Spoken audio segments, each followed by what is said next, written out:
Hello friends, welcome to the Vedam mathematics classes. Now I will again explain you one more question of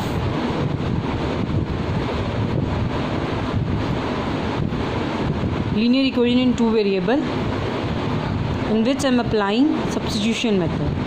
Okay, 2x plus 3y is equal to 9, 3x plus 4y is equal to 5. If you see my session 12, in that I have explained you two parts of substitution method where the coefficient of the variable is 1. At least one of the coefficient of the variable is 1. But here you can see all the coefficients are non-1. They are not 1. They are other than 1. Okay. So in that case, what I have to do, 2x plus 3y is equal to 9. 2x is equal to 9 minus 3y. 2 is getting multiplied. 2 is multiplied with variable x. 2 multiply हो रहा है तो right hand side पे जाके divide हो जाएगा, whole से divide होगा, होल से. तो x is equal to 9 minus 3y by 2. This is the value of x. Now I have express x in terms of y from equation number 1. That is equation number 1. So when we solve the questions, we get confused in from which equation do I have find the variable variable x. So for that I have indicated a right sign. Yeah, you can even circle it out so that it just so that you get confirmed that we don't have to put the variable x expression of variable x in first equation. So I will put variable x in second equation. Okay, put x in 2.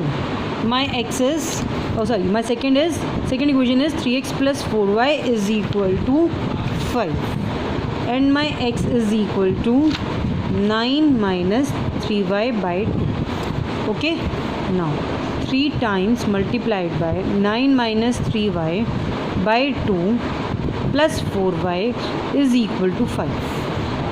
3 9s are 27, 3 3s are 9, upon में 2 plus 4y is equal to 5. Now question arises, most of the students get confused that I must take this 2 over there on right hand side and I'll solve it. No, till the point ये जो line है आपकी पूरे left hand side पे नहीं आ जाती, आप इस 2 को क्रॉस मल्टीप्लाई नहीं कर सकते हो. आपको सबसे पहले इस वेरिएबल के साथ भी एलसीएम लेके सॉल्व करना पड़ेगा, नहीं तो क्वेश्चन रॉन्ग हो जाएंगे.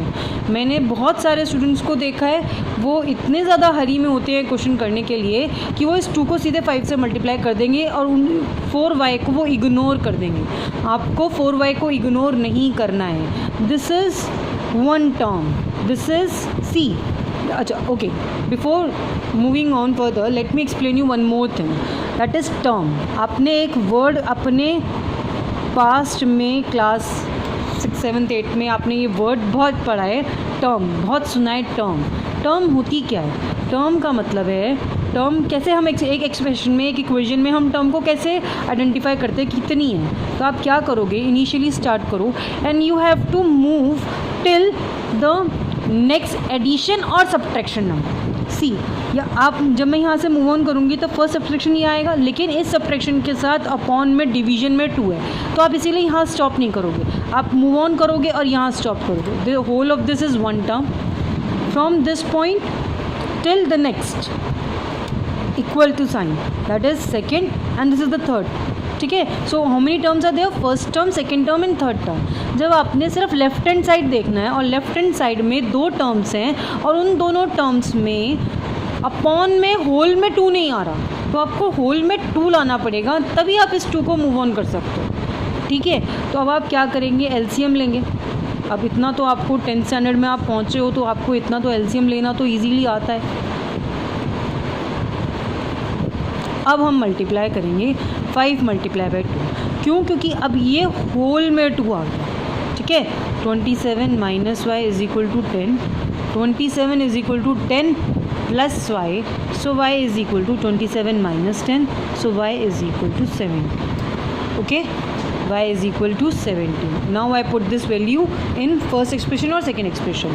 पुट आप किसी में भी पुट कर सकते हो, उसमें एक बार एक वेरिएबल की वैल्यू आ गई तो फिर आप किसी भी इक्वेशन में पुट करो, लेकिन न्यूमेरिकल वैल्यू आ गई और अगर वो दूसरी टर्म में अगर एक्सप्रेस है तो आपको ध्यान देना है कि कौन सी इक्वेशन में रखना है, कौन सी में नहीं रखना है.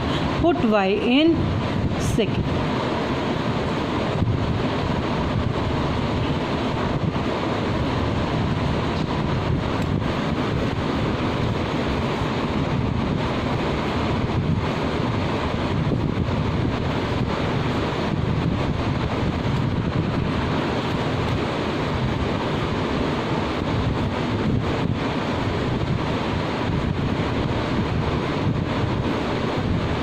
minus 63 by 3, that is minus 20. So x is equal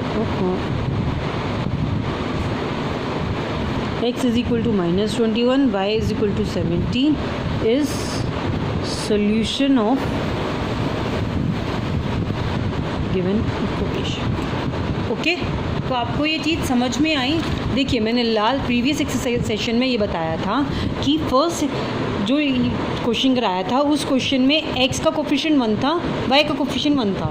तो इट्स एन ईजी पार्ट कि आप x की वैल्यू निकाल लो, कोई बहुत इजीली निकल जाएगी आराम से पुट इन करके, एक्सप्रेस करके पुट इन करके. सेकेंड इक्वेशन में आपने देखा सिर्फ एक ही वेरिएबल था जिसका कोफिशिएंट 1 था और सबके वेरिएबल्स 1 नहीं थे. तो अब मैंने क्या किया, मैंने इसी इक्वेशन को कंसिडर करके x की वैल्यू निकालना चाहा क्योंकि मैं डिनोमिनेटर से फ्री हूँ, मैं डिनोमिनेटर से फ्री होना